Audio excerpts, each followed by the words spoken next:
Bonjour à tous, je vais vous présenter un tuto dans lequel je vais vous expliquer ce qu'est JSON. C'est un tuto qui fait partie d'une playlist complète dans laquelle je parle de tout ce qui concerne l'asynchronisme en JavaScript. Je parle d'XML HTTP request, de fetch, des promesses, de sync-await. Dans la description, vous avez un lien vers la playlist et vous avez aussi un lien vers la page web associée à ce tuto. Sur cette page web, il y a les codes, vous pouvez faire des copier-coller et tout est gratuit. Allez, on y va. Donc, je commence par répondre à la question qu'est-ce que JSON? Après, je détaille. Alors, supposons que je sois en train de travailler sur une code JavaScript qui tournera dans un navigateur. Et en face, comme serveur, j'imagine que j'ai un environnement Node.js avec un serveur Express. Donc, il y a JavaScript des deux côtés. C'est la situation dans laquelle je veux me placer. Bien, alors maintenant, imaginons que je travaille sur un objet. Cet objet, c'est un objet ma voiture. Alors je l'ai déclaré ici, je l'ai manipulé, et maintenant je veux envoyer les informations que j'ai là, que contient cet objet, vers le serveur. D'accord ? Cet objet-là, c'est une variable, c'est un pointeur qui pointe sur des informations qui sont dans la mémoire du moteur JavaScript de mon navigateur. Je ne peux pas envoyer ce pointeur vers le serveur tel quel, ça n'a pas de sens.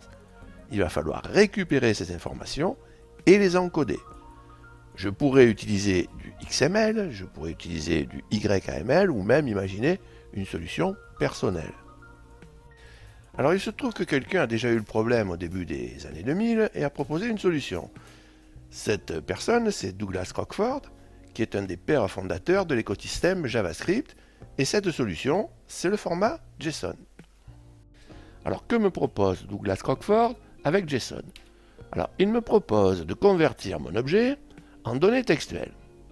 Ces données textuelles, je vais les mettre dans une requête HTTP que je vais envoyer au serveur.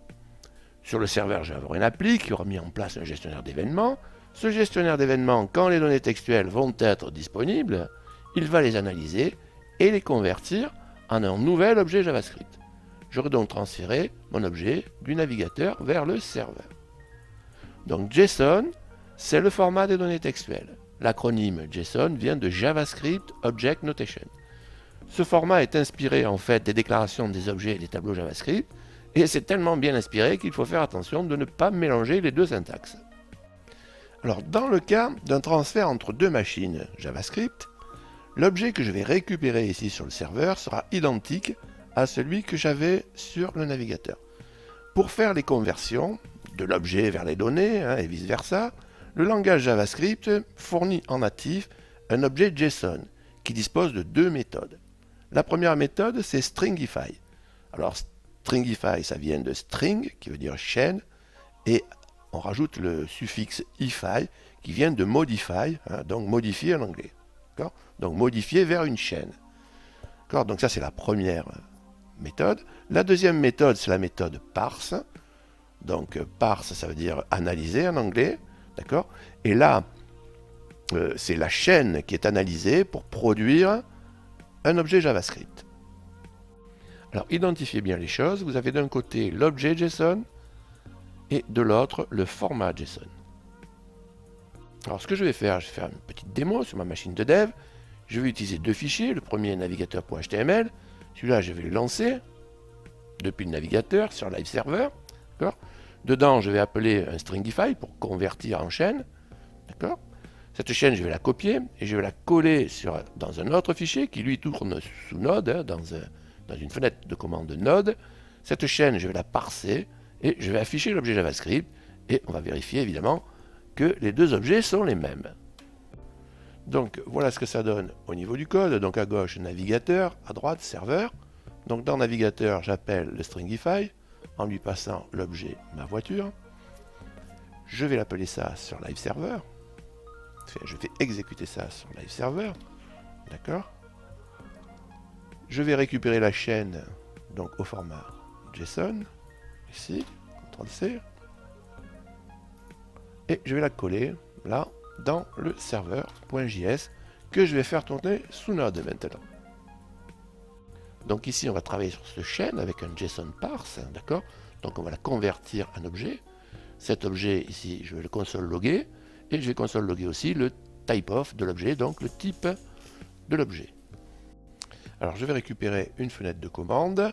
Dedans je vais lancer node de serveur.js. Ok, donc là on ne voit pas bien, je vais mettre ici. Donc vous voyez que j'obtiens bien un objet JavaScript. Vous voyez, le type c'est le nom de la propriété, il n'y a pas de double cote. Hein. Donc type Porsche Cayenne, puissance 370 chevaux. BVA veut dire boîte vitesse automatique. Donc là j'ai mis false sur ce type de voiture. Et le prix, eh bien, il n'est pas communiqué. Et ensuite j'affiche donc le type de l'objet, enfin plutôt le type of de l'objet qui est object. C'est ça que je cherche. Ok. Alors ces deux méthodes, la stringify et parse, bon évidemment elles peuvent être utilisées des deux côtés. Hein. Donc on fera un JSON stringify si on se place du côté navigateur, donc pour convertir les variables en texte. Hein. Donc quand on envoie, quand on fait une requête HTTP, d'accord, et de l'autre côté on fera le JSON parse. Et si on est sur le serveur, eh bien c'est le contraire, on fera d'abord le stringify et ensuite le parse.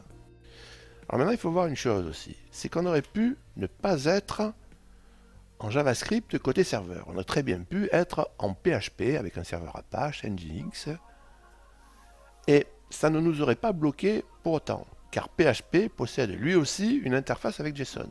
Alors le nom des fonctions n'est pas le même évidemment qu'en JavaScript, il n'y a pas le package JSON, pas le package, l'objet JSON, d'accord. En PHP, on dispose de deux fonctions, JSON underscore decode et JSON underscore encode, en lieu et place de parse et stringify. Alors il y a d'autres possibilités en PHP, mais je passe dessus, d'accord. Donc on n'est pas obligé d'avoir du JavaScript des deux côtés. Et il y a de nombreux langages qui ont des interfaces avec JSON, ce qui permet de faire des transferts d'informations de machine à machine, quel que soit l'environnement. Alors vous avez la liste des langages en bas de la page de la doc officielle. La doc officielle, on la voit dans la suite de tutos. Alors maintenant, ce qu'il faut ajouter, c'est que JSON, c'est un format qui est très lisible. Du coup, il est aussi utilisé pour des fichiers de configuration au sens large. Ça veut dire qu'on ne fait pas que convertir en utilisant les fonctionnalités d'une interface. On écrit aussi du JSON dans des fichiers avec une extension .json. D'où l'intérêt de connaître la syntaxe qui se trouve dans la doc. Alors je vous ai sélectionné parmi les plus connus de ces fichiers. Donc j'ai pris le fichier package.json, qui est le fichier utilisé par le gestionnaire de dépendances de Node.js. Je vous ai pris le settings.json, qui lui est le fichier de conf de VS Code, et je vous ai pris un petit dernier là, un sftp.json, qui lui est un fichier qui configure un compte utilisateur d'un client FTP. Alors on va passer au point 2, la présentation du format JSON. Alors je repars de la chaîne de caractères que j'ai obtenue tout à l'heure, cette fois-ci je la colle dans un fichier que j'ai créé avec VS Code, un fichier que j'ai appelé test.json, alors .json, .json, d'accord. Alors ce chaîne de caractères, donc là je l'ai mis en forme, et la première chose à signaler, c'est que si je fais une erreur, si par exemple je mets un point virgule ici, l'erreur classique, vous voyez que VS Code me le signale. Donc ça veut dire que ces fichiers sont syntaxiquement vérifiés par VS Code, donc c'est déjà une première info. Alors on va regarder maintenant ce qu'il faut savoir à propos de la structure de cet objet JSON. Alors on utilise une paire d'accolades comme pour un objet JavaScript. Alors cet objet, il est constitué d'une liste de couples clé-valeur. La clé et la valeur sont séparés par le caractère 2 points. Deux couples clé-valeur sont séparés par une virgule. Et la clé, c'est une chaîne de caractères qui est impérativement encadrée par des doubles cotes, double apostrophe si vous préférez. Alors maintenant, ce qu'il faut savoir à propos des valeurs, ici. Alors vous avez le droit de mettre une chaîne de caractères. Il faut la mettre impérativement entre doubles cotes. Attention, ça c'est une différence avec JavaScript. Vous avez ensuite le droit de mettre un chiffre.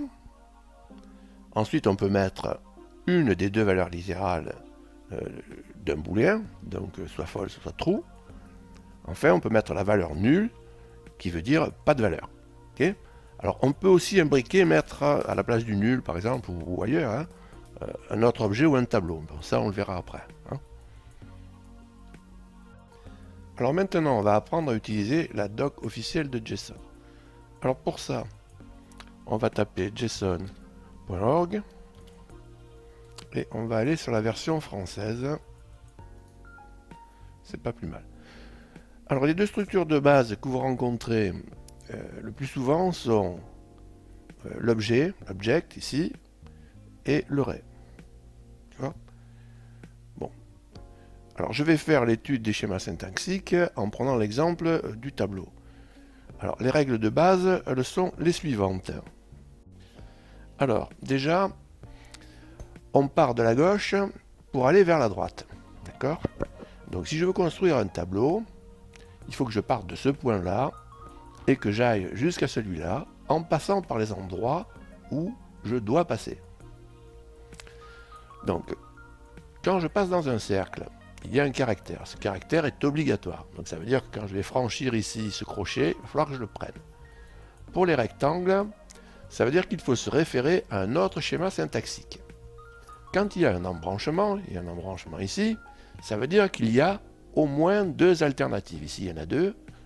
Soit je vais vers whitespace, soit je vais vers value. Donc on va voir exactement ce qu'est un embranchement. Alors embranchement, c'est moi qui ai trouvé ce nom, hein, c'est pas un nom officiel. Hein. Alors regardez la différence. Alors les cercles rouges ce sont des embranchements. Alors pourquoi? Parce que ici vous voyez, je l'ai déjà dit là tout à l'heure, ça ouvre deux alternatives. Vous arrivez ici en vous déplaçant de la gauche vers la droite et vous allez soit sur whitespace, soit sur value. Donc deux possibilités. Vous en avez un autre ici, vous arrivez de value, soit vous rebouclez pour prendre une nouvelle value, soit vous terminez le tableau. D'accord? Faites la différence avec les cercles bleus ici. Vous voyez? Le cercle bleu, c'est pas ce que j'appelle un embranchement. Pourquoi? Parce que soit vous arrivez du crochet ici et vous arrivez vers value, soit vous arrivez de la virgule et vous allez vers value. Vous n'avez pas de choix. D'accord? Ici, c'est pareil.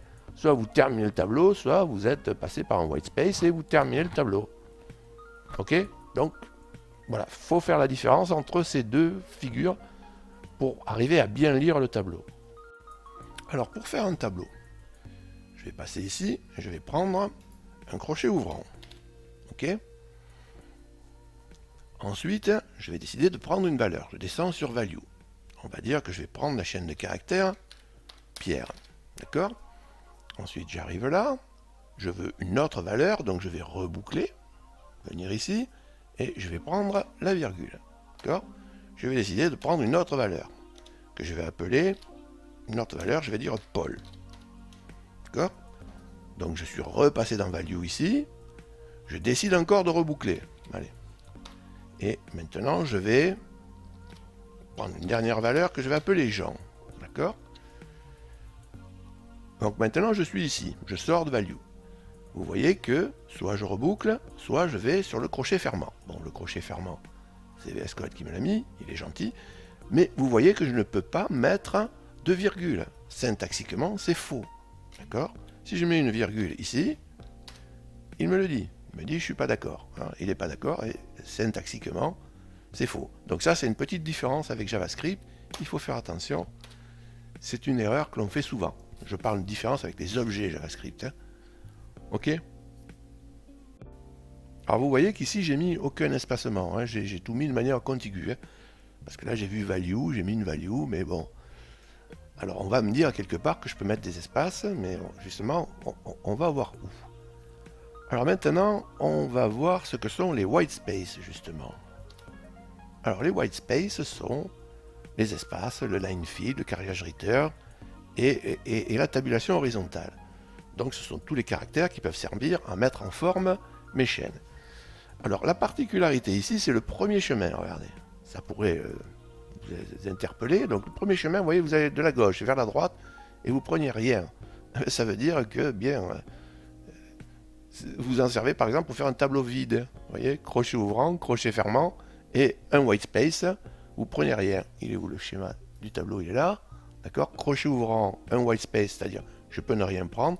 Puis crochet fermant et j'ai un tableau vide. D'accord? Donc ici, là, on revient un petit peu sur ce que j'ai appelé les embranchements. Donc vous en avez un ici, vous voyez. Vous allez soit tout droit, soit vous descendez. Vous en avez un autre ici, là, avec 4 alternatives, là. Les 4 caractères d'espacement. Vous en avez un autre ici, soit pour finir, soit pour reboucler. Et vous avez ce cas particulier là. On pourrait croire qu'on peut remonter, d'accord? Mais ce n'est pas le cas. Regardez là, on va vers la droite, d'accord? Et comme on se déplace de la gauche vers la droite, ici c'est logique, on doit re-rentrer dans cet embranchement là. On ne peut pas remonter, c'est ce que je veux dire. Ça pourrait être un piège pour les débutants. Alors maintenant, je vais passer au schéma value, d'accord? Qui est ici. Je vais le remonter un peu. Alors pour faire une value, vous voyez que je démarre en passant par un white space. Donc là, je remarque que ça résout le problème que j'ai sur mon tableau.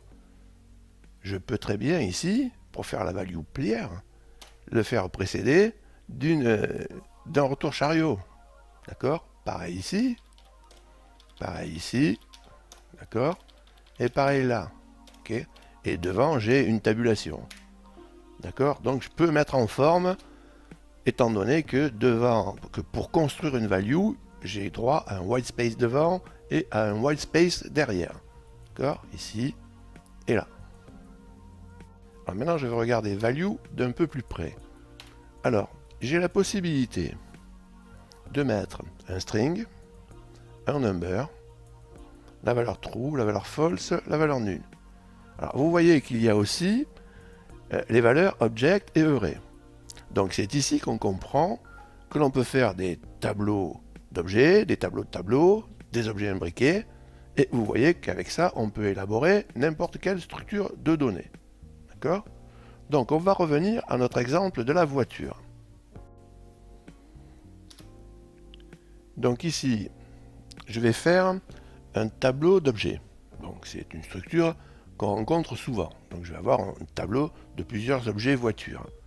Là je l'ai replié. C'est pas ce que je voulais faire. Donc je vais mettre un crochet ici. D'accord.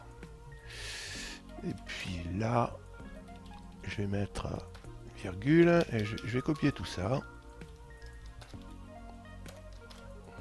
Je vais en mettre 3. Ici, je vais lever la virgule pour le dernier élément. Ok. Je vais remettre en forme tout ça. Ok. Donc là, je vais prendre une Carrera. Puis là, je vais prendre celle que j'ai achetée moi. C'est le modèle que j'ai pris moi. Hein. Il est un petit peu moins cher que les autres. Alors là, évidemment, ça ne le fait pas.